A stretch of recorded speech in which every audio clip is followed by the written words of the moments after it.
There's been a theory that's been ravaging my mind for ages since the 5.0 version update, and it's related to Mavuika, the Pyro Archon and one of the most popular Genshin characters. It's specifically about her narrative path, and considering 5.3 is coming out at the time of writing the script, I think it's a perfect time to quench my thirst and utter disappointment in Mavuika's writing, and just how she can twist my expectations and become one of the most well-written Genshin characters, if this theory comes to pass. Come on, let's go eat. I have something to tell you. Wow! Your flames aren't blinding at all! They're so warm, like the setting sun. Who are you? I'm waiting for sunset.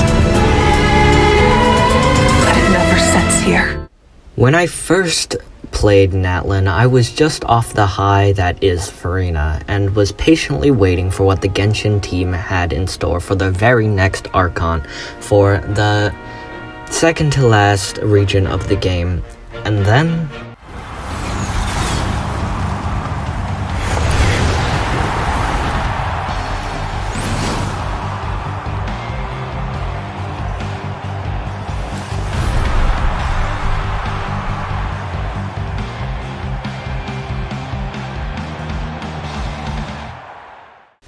I was met with this bland, uninspiring, and nothing of an introduction. Before you go ahead and tell me that I'm being far too negative or overly analytical, I must express that introductions for either a series or a character is very important and acts as a hook.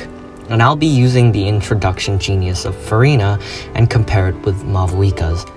In Furina's sole introduction, we set up her boisterous and loud personality, potential foreshadowing for the future of her character arc, along with setting up an antagonist setting for the player to view her as, which makes us surprised by the path they make her take narratively. All of these set up in a few lines of dialogue, and it paints a perfect picture of what Furina is seen as for everyone for the rest of the quest line. And for Mavuika, her introduction doesn't tell us anything. It doesn't invite us to her personality, it doesn't reveal or foreshadow any of her character, and nor does it invite us to give any ideas of what emotion we should feel for the character of Mavuika.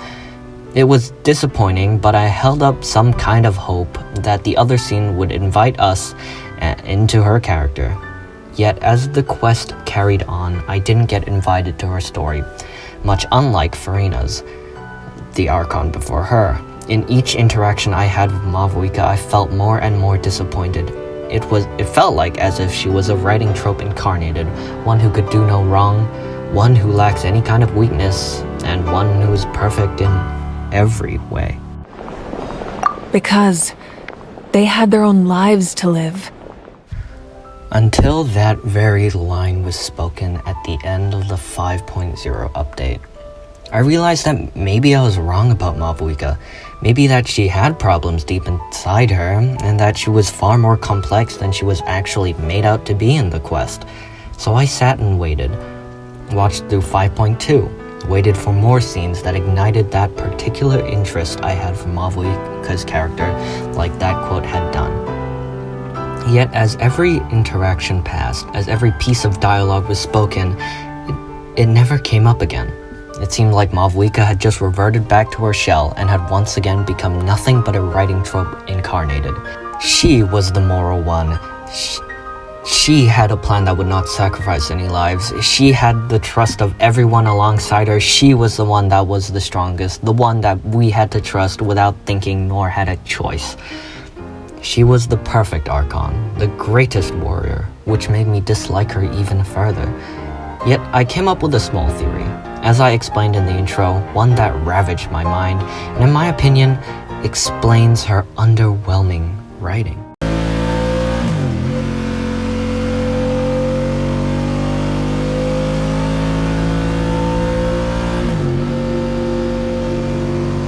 Mavuika might very well be the greatest character in all of Genshin Impact, and not only that, but takes all the themes expressed about human nature from Farina and stretch it to its upper limits.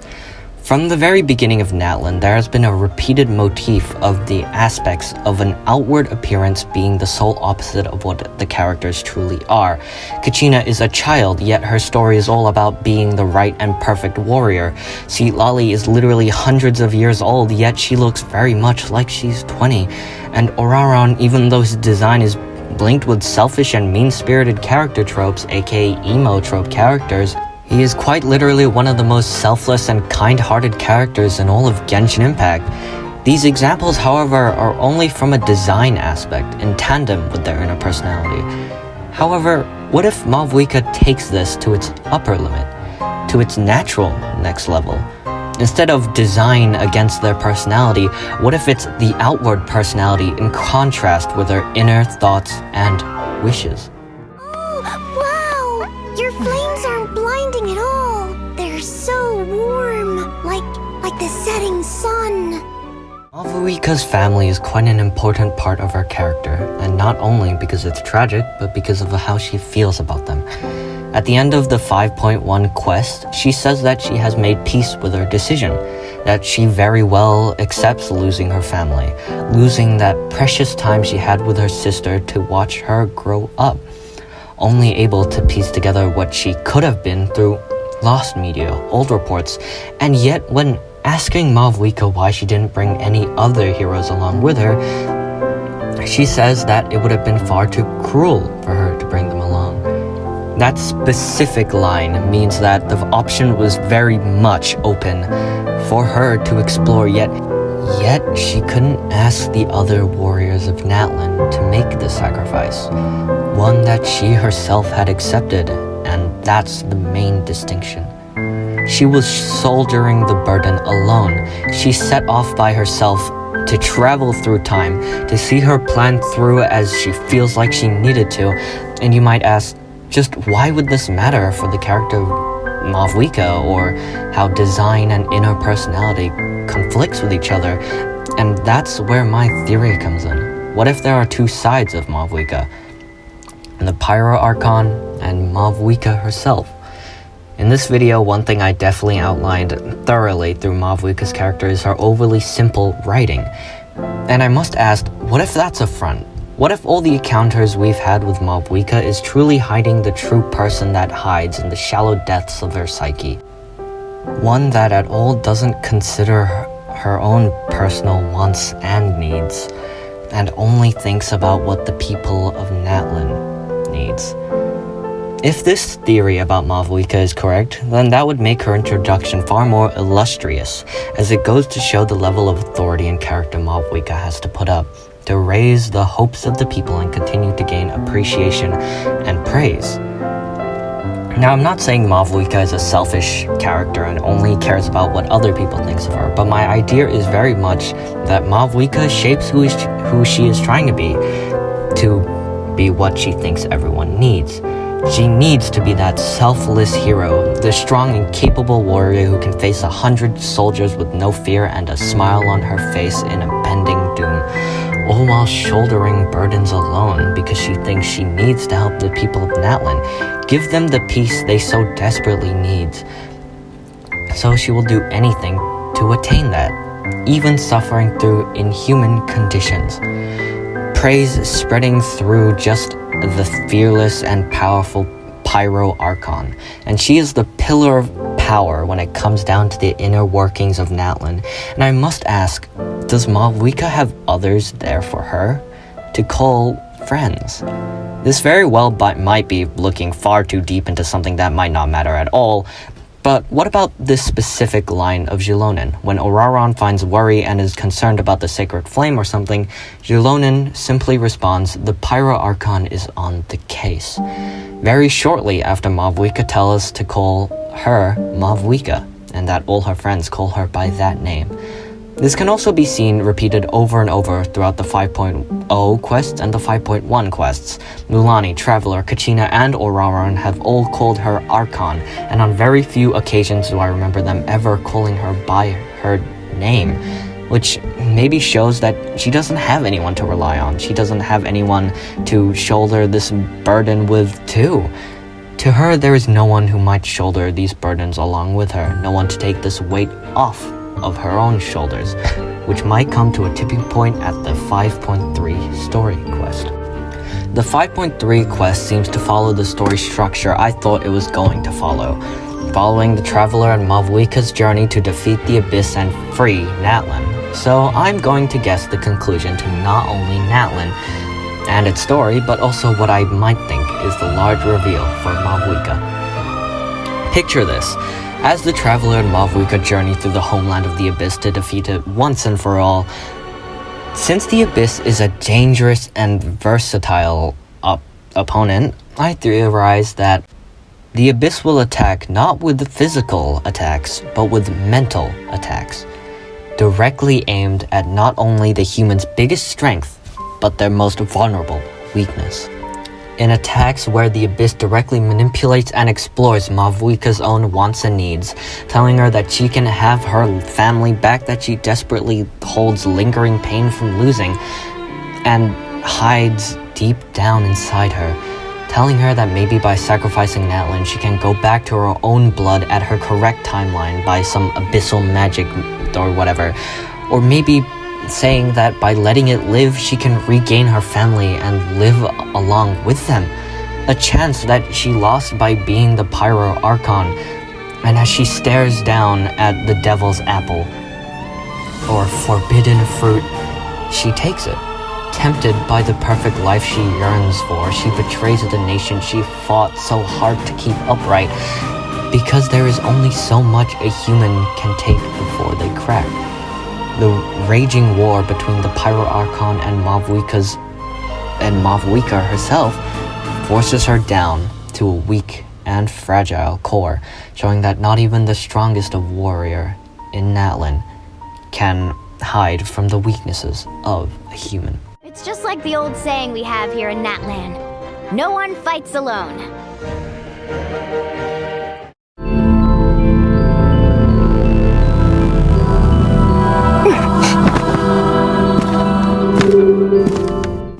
With Mavuika being infected by the Abyss, the Traveler is forced to fight alone, struggling against this combined might of the mighty Pryo Archon and the terrifying power of the Abyss.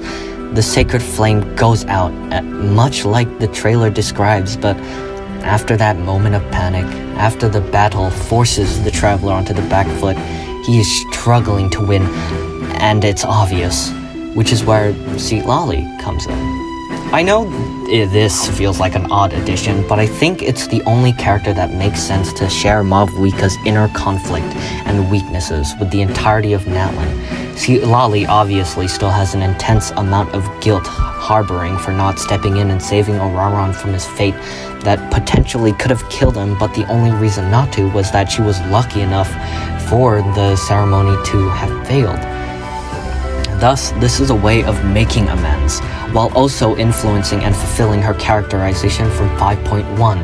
Citlali saves both the lives of Mavuika and the Traveler, maybe using a spell that shows her the occurrences down at the battle, and her sharing it with everyone, showing them that all the wrong they've been doing by relying on Mavuika and her only, instead of standing beside her, finally revealing herself and proving that she will speak up to save a life, showing that she's truly different. This makes Natlan want to fight too.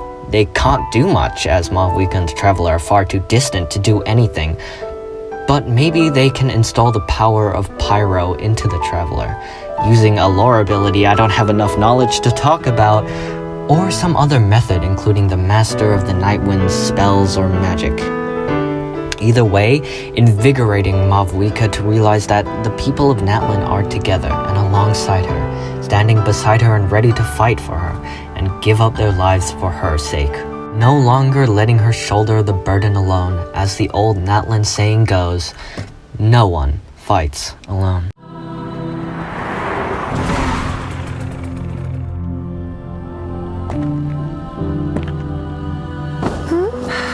Honestly, admitting it now, Mavuika is one of the aspects of Natlan that I really do despise, but I do have hope that she can be something more. Whether my theory is 100% correct or that I barely missed the mark, or it is just plain wrong, which is likely the outcome, I still had quite some fun expressing this theory and thinking about it, and I hope others will too.